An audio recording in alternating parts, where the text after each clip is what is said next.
নমস্কাৰ ৰগিয়া ষ্টেচনৰ সন্মুখত অসম উত্তৰ পূব ৰেল সংস্থা আৰু ছাত্ৰ সন্থাই তীব্ৰ প্ৰতিবাদ সাব্যস্ত কৰে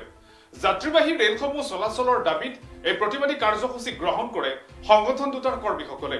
লকডাউনক লৈ যাত্ৰীবাহী ৰেলৰ চলাচল বন্ধ ৰখাৰ ফলত বেপাৰ বাণিজ্য দৈনিক অহা যোৱা কৰা ছাত্ৰ ছাত্ৰীৰ আৰ্থিক সংকটৰ সন্মুখীন হৈছে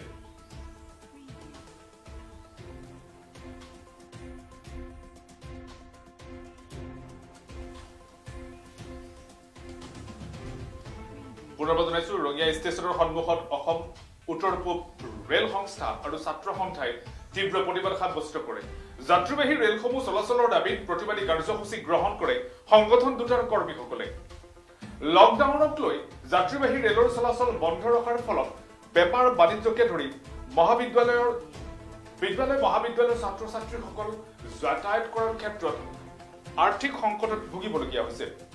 সেয়েহে অতি শীঘ্ৰে যাত্ৰীবাহী ৰেল চলাচলৰ দাবী কৰিছে সংগঠন দুটাৰ কৰ্মীসকলে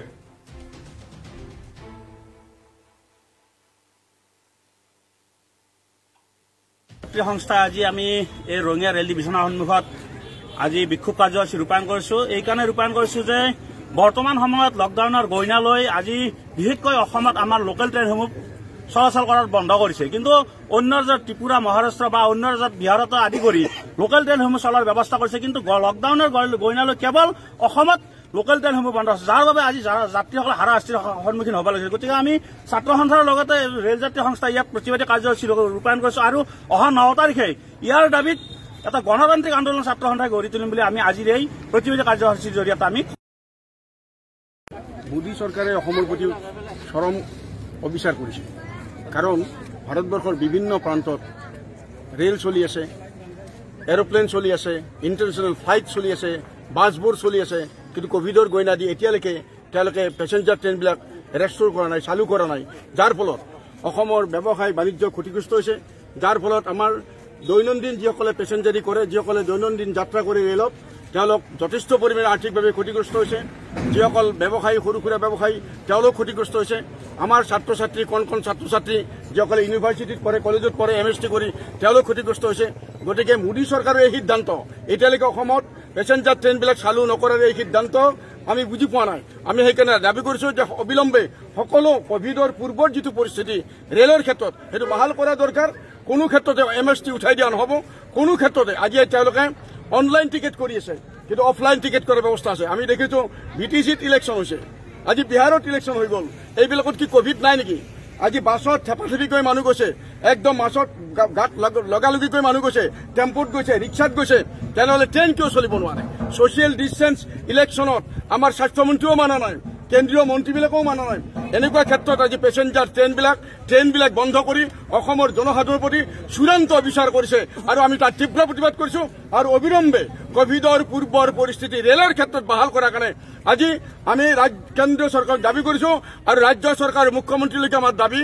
ৰাজ্য চৰকাৰ স্বাস্থ্যমন্ত্ৰীলৈকে দাবী অন্যান্য ৰাজ্যই যেনেকৈ ইনিচিয়েটিভ লৈ উদ্যোগ লৈ তেওঁলোকে ৰেল চলাচলৰ ব্যৱস্থা কৰিছে অসমতো যাতে চলাচলৰ ব্যৱস্থা কৰে যদি নকৰে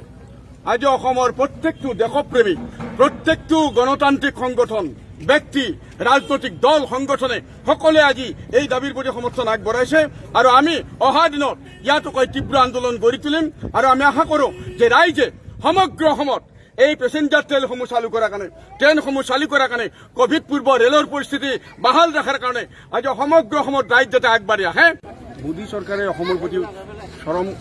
অবিচাৰ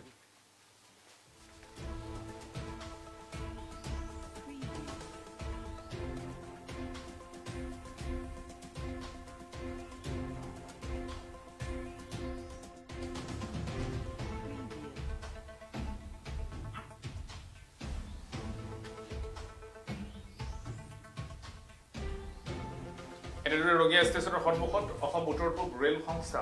আৰু তীব্ৰ প্ৰতিবাদ সাব্যস্ত কৰে যাত্ৰীবাহী ৰেলসমূহ চলাচলৰ দাবীত প্ৰতিবাদী কাৰ্যসূচী গ্ৰহণ কৰে সংগঠন দুটাৰ কৰ্মীসকলে লকডাউনক লৈ যাত্ৰীবাহী ৰেল চলাচল বন্ধ ৰখা হৈছে যাৰ ফলত এই ব্যাগম অঞ্চলসমূহৰ ৰাইজে বেপাৰ বাণিজ্য আৰু দৈনিক বিদ্যালয়লৈ অহা যোৱা কৰা ছাত্ৰ ছাত্ৰী আৰ্থিক সংকটৰ সন্মুখীন হৈছে সেয়েহে এই সকলো সমস্যাৰ প্ৰতি লক্ষ্য ৰাখি এই সংগঠন দুটাৰ কৰ্মীসকলে শীঘ্ৰে যাত্ৰীবাহী ৰেলৰ চলাচলসমূহ চলাচল কৰিবলৈ বিভাগীয় কৰ্তৃপক্ষক দাবী জনাইছে।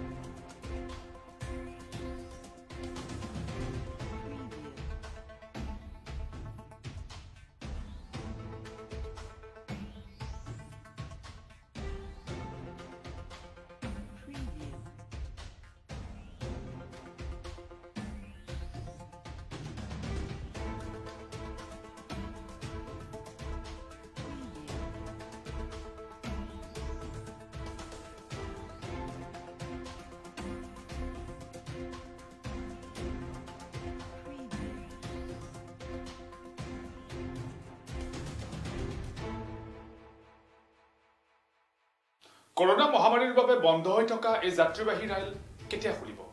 সেয়াহে এতিয়া প্ৰশ্ন। আৰু এই বিশেষ খবৰটো দি ষ্টুডিঅ'ৰ পৰা মই জনক দেখা বিদায় দিছোঁ। পৰৱৰ্তী খবৰৰ বাবে